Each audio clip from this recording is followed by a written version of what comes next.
Ertugrul Ghazi 13ویں صدی کے Anatolia ترکی کی تاریخ سے ماخوذ ایک عظیم و شان داستان ہے۔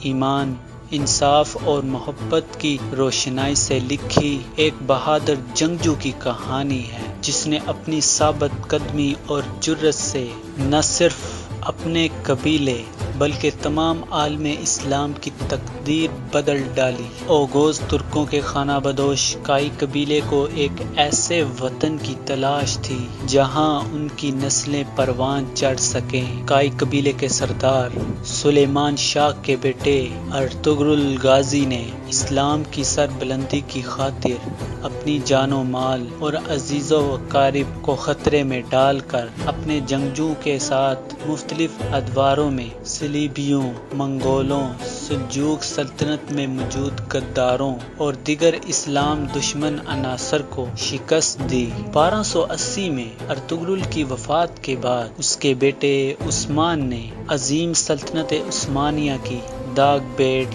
ڈالی اور یوں خانہ بدوشوں کے اس قبیلے نے 3 براعظموں پر 600 سال تک حکومت کی۔ یہ ڈرامہ سیریل تاریخی کرداروں اور واقعات سے ماخوذ ہے، اور ناظرین آپ اس ڈرامے کے مزید کرداروں کی ہسٹری کے بارے میں معلومات جاننا چاہتے ہیں تو ڈسکرپشن میں لنک موجود ہیں۔ اجازت چاہتے ہیں۔ اللہ حافظ۔